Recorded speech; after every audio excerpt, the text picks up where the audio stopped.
बोलो जयकारा बोल मेरे श्री गुरु महाराज की जय।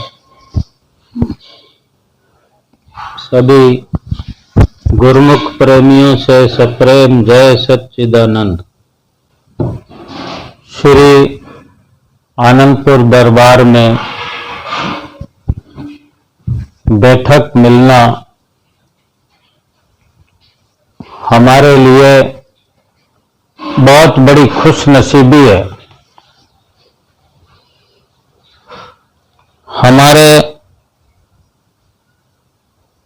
अति उत्तम भाग हैं जो श्री आनंदपुर दरबार में हमें बैठक मिली है कि नहीं। और नित्य प्रति श्री गुरु महाराज जी के अनुपम सुंदर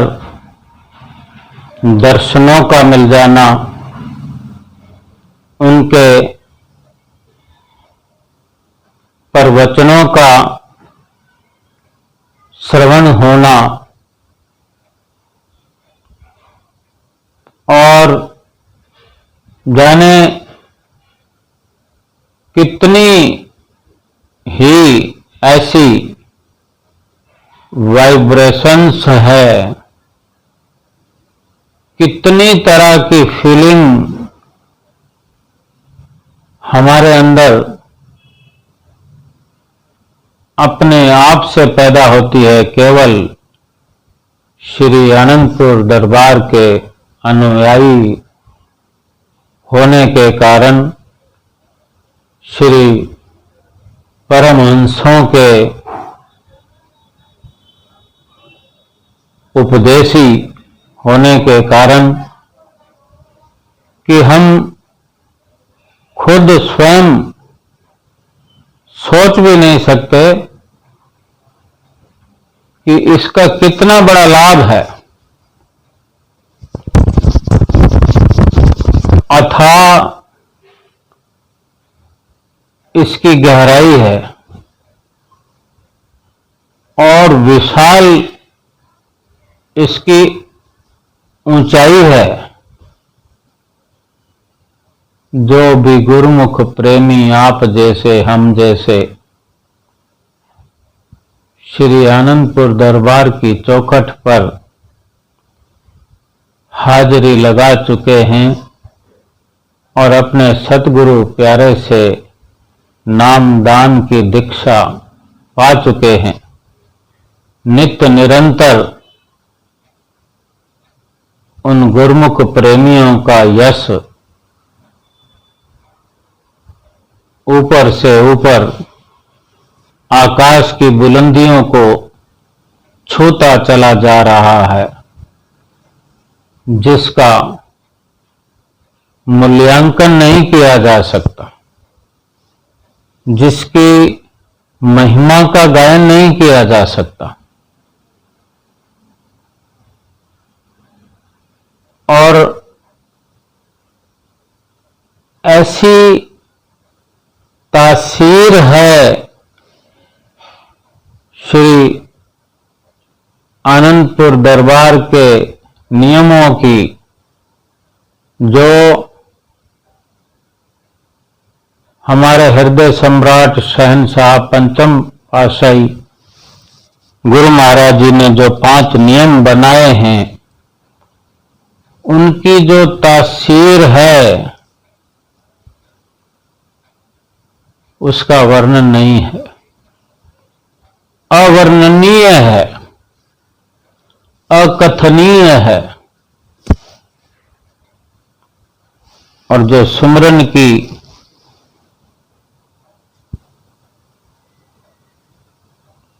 विशाल परंपरा श्री परमहंस दयाल महाराज जी ने शुरुआत करते हुए और आगे चलकर श्री आनंदपुर दरबार के साथ उसका अटैचमेंट और उसको पक्का करते हुए हमारे हृदय सम्राट श्री श्री 108 श्री तृतीय पातशाही गुरु महाराज जी ने अपने समय में सुमरन पर जोर देते हुए सुमरन को जो 1 घंटे की समय सीमा में बांधते हुए हमारे लिए जो अनिवार्य किया है, जो गुरुमुख महापुरुषों के इन नियमों का पालन करते हुए अपने जीवन में इन नियमों को अमली जामा पहना रहे हैं, ये वही जानते हैं कि ये कितने कद्र कीमत की वस्तु है। आंख बंद करके भरोसा करके इस पर चलते चले जाना है। इस लोक के अंदर जो सुख मिलते जाएंगे, अंदर से अंदर अपने अनुभव बढ़ते जाएंगे और आगे परलोक का सुख भी नजर आने लगेगा।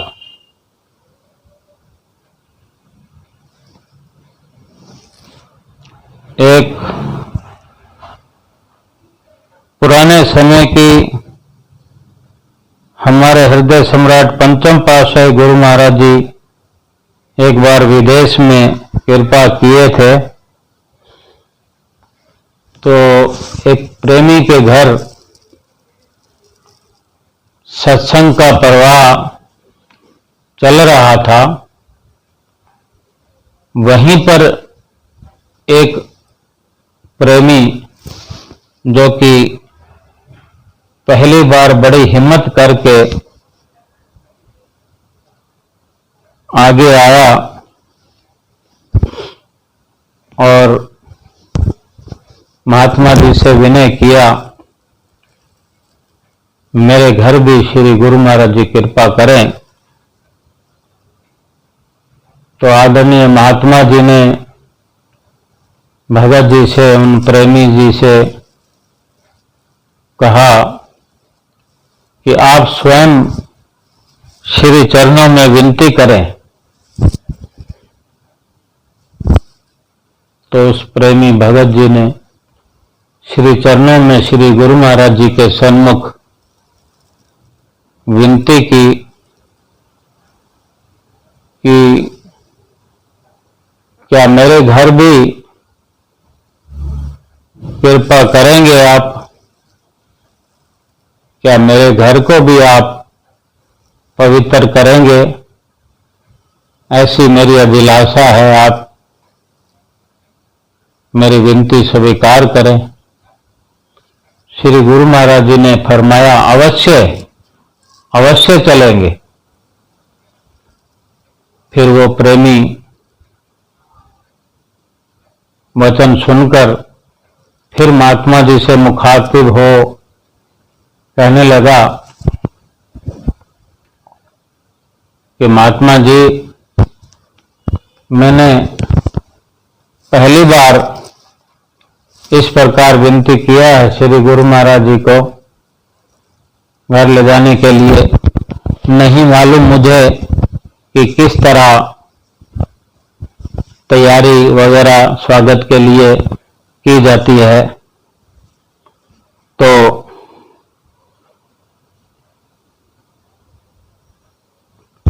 महात्मा जी ने सब कुछ उसे बता दिया कि इस तरीके से करना है। और भगत जी जाकर तैयारी में लग गए। बहुत ही नायाब तरीके से भव्य स्वागत की तैयारी कर दी और श्री गुरु महाराज जी का वहां भगत जी के घर जो आगमन हुआ, तो वहां उन भगत जी के मिलने वाले नजदीकी अड़ोस पड़ोस वाले भी, कुछ संगत के लोग भी, सभी जो वहां पहुंचे हुए थे और कुछ गुरुमुख जो भजन गा रहे थे और स्वागत में नाच रहे थे, वो दृश्य देखने के लिए दो व्यक्ति ऐसे भी थे वहीं उसी शहर के कि अब श्री गुरु महाराज जी कहीं कृपा करते हैं तो आसपास वाले लोगों को, चाहे वो गुरुमुख हो या ना हो, मना तो नहीं किया जा सकता, सबके लिए द्वार खुला है। तो वो दो प्रेमी जो आपस में मित्र थे, वो देखकर बड़े हैरान हो रहे थे कि उन्होंने ऐसा भव्य स्वागत देखा नहीं था। अगर देखा भी हो तो कोई प्राइम मिनिस्टर, राष्ट्रपति की तरह जैसे बड़े लोग होते हैं उनका देखा हो, लेकिन फिर भी उनकी जो अंदर से अंदरूनी उद्गार हैं जो उन्होंने बताया, उसके अनुसार वो सोच रहे थे कि ये कौन होंगे जिनका इतना भव्य स्वागत हो रहा है। अगर शायद इस वक्त प्रधानमंत्री भी यहाँ के आए होते यहाँ इसी घर के अंदर तो ऐसा स्वागत ना हुआ होता। सबको मात करने वाला ऐसा स्वागत देखकर उनकी आंखें चौंधिया गई थी, वो बड़े हैरान हो रहे थे। और फिर जब श्री गुरु महाराज जी सिंहासन पर विराजमान हुए, सभी गुरुमुख सत्संग श्रवण भी कर रहे थे, मत्था टेकने का भी सभी गुरुमुखों को मौका मिला। तो मत्था टेकने के लिए वो दो प्रेमी भी श्री गुरु महाराज जी के चरणों में पहुंचे। सबको देखकर वो भी उसी तरह लाइन में चलते रहे और उसी तरह मत्था उन्होंने टेकने का सुअवसर प्राप्त किया। जाने उनकी जिज्ञासा शांत करने के लिए श्री गुरु महाराज जी ने प्रेरणा दी हो, उनको नजदीकी का अवसर प्रदान किया हो। तो जब वो नजदीक श्री चरणों में पहुंचे तो वो स्वयं ही दोनों पूछने लगे, श्री गुरु महाराज जी से विनती करने लगे कि आप कौन हैं और आप क्या करते हैं। उनको कुछ पता नहीं था कि कोई भी बात महात्मा जी के द्वारा विनती की जाती है, उनसे पूछकर कैसे बात करनी है, श्री गुरु महाराज जी से उस तरीके से बात करी जाती है। उन्होंने अपनी तरफ से ही विनती कर डाली कि आप कौन हैं और आप क्या करते हैं जो इतना भव्य स्वागत यहाँ के लोगों ने आपके आने पर किया। हम सोच रहे हैं कब से कि ये कौन हस्ती के मालिक हैं कि प्रधानमंत्री का भी स्वागत ऐसा हमको नहीं लगता कि हो जैसा आपके साथ इन लोगों ने किया। तो श्री गुरु महाराज जी ने मुस्कुराते हुए फरमाया उन प्रेमियों से कि अगर तुम्हें बहुत भूख लगी हो और खाने की तलाश में हो और तलाश पूरी ना हो रही हो, ऐसे में कोई सज्जन पुरुष आए और तुम्हें खुशी से खाना खिलाए, तो तुम उसके लिए फिर किस तरह के विचार अपने मन में लाओगे? तुम कैसी सोच उसके लिए रखोगे?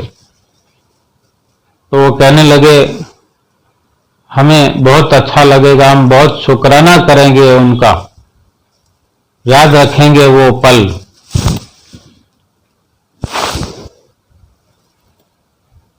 ठीक है। फिर श्री गुरु महाराज जी ने पूछा कि अगर तुम्हें कपड़ों की बहुत आवश्यकता हो, तुम्हारे पास कपड़े ही ना हो और कोई देने वाला भी ना हो, ऐसे वक्त में कोई सज्जन पुरुष आकर तुम्हें कोई अच्छी पोशाक पहनने के लिए दे, तो उसके लिए तुम्हारी कैसी विचारधारा रहेगी? कि हम बहुत उस पर प्रसन्न होंगे और उसका आभार प्रकट करेंगे कि हमें बिना कपड़ों में होते हुए कपड़ों से अगर उसने सुसज्जित किया। फिर श्री गुरु महाराज जी ने फरमाया कि अगर तुम्हें जेल हो रही हो 1 साल के लिए, और जेल होने से पहले ही सब कुछ तय हो, लेकिन एन वक्त पर कोई तुम्हारी जमानत लेने वाला आ जाए और तुम्हें जेल में जाने से बचा ले, 1 साल की उस जेल से तुम्हें बचा ले, तो उसके बारे में तुम्हारी क्या सोच होगी? तुम उसके लिए क्या करोगे? तो कहने लगे, उसके लिए हम हमेशा जिंदगी भर याद रखेंगे, उसका शुक्राना गाएंगे, उसको कभी भूलेंगे नहीं जीवन भर।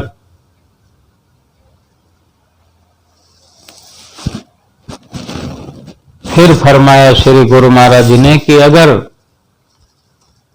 तुम्हें कोई ऐसा वक्त आ जाए, तुमसे कोई गलती हो जाए, चूक हो जाए, या किसी भी कारण से तुम्हें फांसी का हुक्म दे दिया जाए,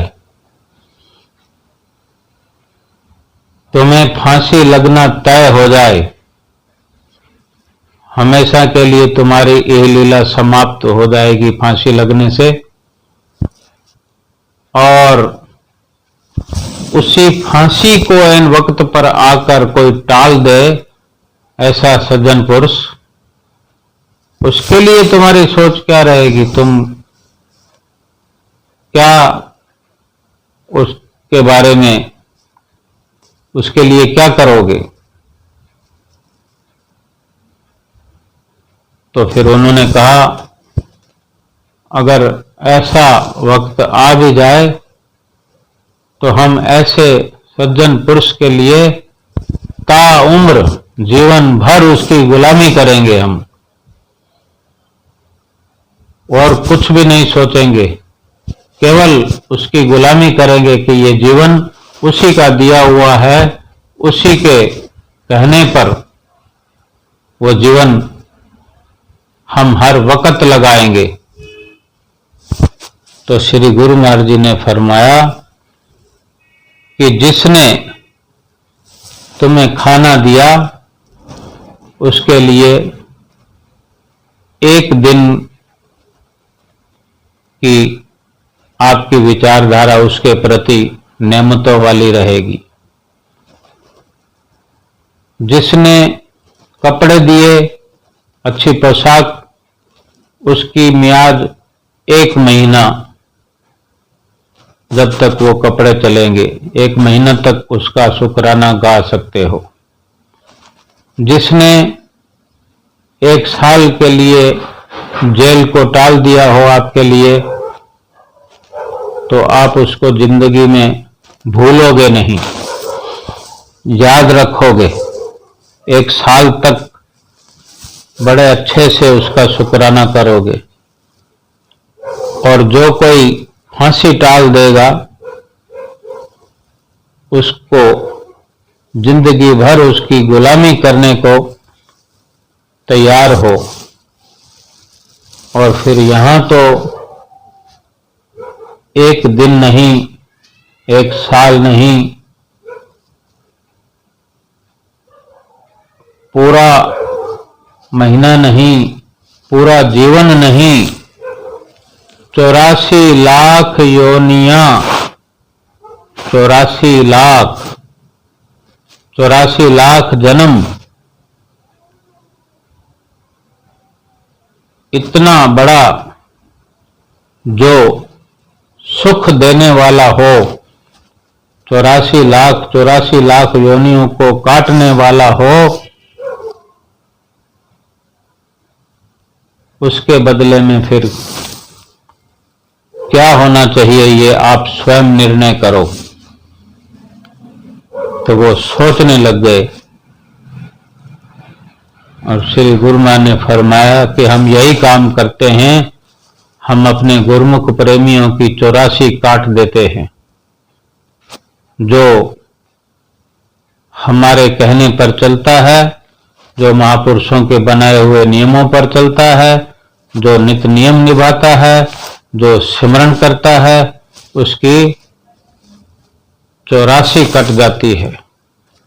एक जन्म नहीं, 2 जन्म नहीं, 10 जन्म नहीं, 84 लाख योनियां उसकी काट कर उसका लोक परलोक सुहेला कर देते हैं। बोलो जयकारा बोल मेरे श्री गुरु महाराज की जय।